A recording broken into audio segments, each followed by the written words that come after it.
Timnas Indonesia U22 meraih hasil bagus pada dua laga awal di grup A SEA Games 2023. Pasukan Indra Safri menang atas Filipina dan Myanmar. Kemudian kini Garuda Muda berada di puncak klasemen grup A dengan torehan 6 poin. Indonesia menang 3-0 atas Filipina pada matchday pertama. Selanjutnya ada 5 gol yang dicetak saat berjumpa Myanmar. Indonesia dengan 8 gol menjadi tim paling produktif di SEA Games 2023 sejauh ini. Tajam di depan, Indonesia juga tangguh di lini belakang. Gawang Hernando Ari masih belum kebobolan dari dua laga yang sudah dimainkan. Kemudian dibalik performa apik para pemain, ada Indra Safri sebagai juru taktik yang membuktikan kualitasnya. Indra Safri punya pengalaman di SEA Games dan punya catatan manis di tim kelompok usia.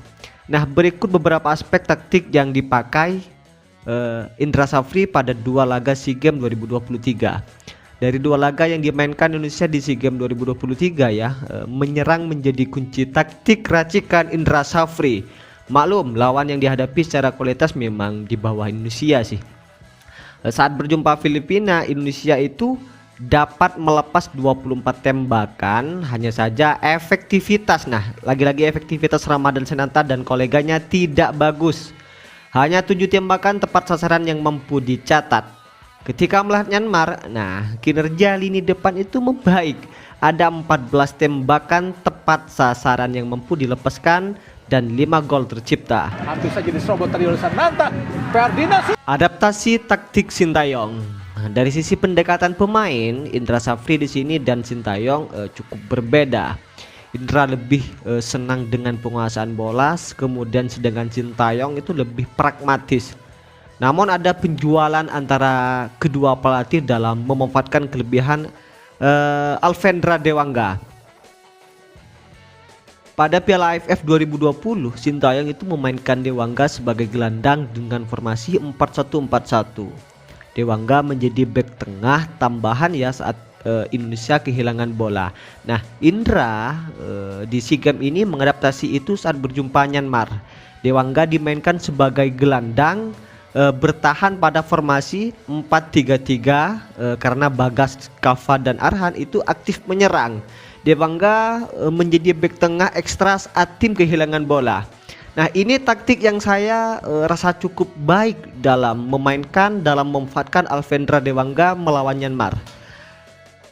Indra Safri di sini menurunkan komposisi berbeda di lini tengah antara laga lawan Filipina dan Myanmar. Saat berjumpa Filipina ya, yang dimainkan itu adalah Ananda Rehan, kemudian ada Beckham Putra dan ada Marcelino Ferdinand. Sedangkan saat berjumpa Myanmar, pemain yang dimainkan itu adalah Alvendra Dewangga, ada Taufani Moslehuddin dan Marcelino Ferdinand. Nah, ya hanya Marcelino yang tetap dimainkan. Marcelino itu punya peran bebas di lapangan. Dia bisa beroperasi di kanan, di kiri, turun menjemput bola atau berada di sekitar kotak penalti. Indra itu terlihat ingin memaksimalkan semua potensi Marcelino. Tendangan jarak jauh itu menjadi opsi bagi Indra Safri untuk mendapatkan gol. Pada duel lawan Filipina, Ananda Rehan beberapa kali mencobanya, hanya saja itu tidak ada gol dari luar kotak penalti yang tercipta. Nah, pada duel lawan Myanmar, skema tendangan jarak jauh itu berjalan sempurna. Marcelino Ferdinand dan Fajar Fatur Rahman itu bikin gol dari luar kotak penalti. Indra Safri cukup jeli dalam kasus ini.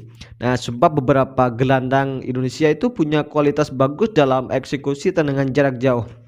Ada Marcelino Ferdinand yang beberapa kali bikin gol dari luar kotak penalti saat itu masih membela Persebaya Surabaya. Rotasi pemain Indra Safri. Nah, seperti tahu betul kualitas dan kapasitas pemain yang dimiliki ya, Indra Safri itu melakukan putaran dengan mulus pada dua laga yang sudah dimainkan. Skema yang dimainkan itu tetap berjalan dengan apik.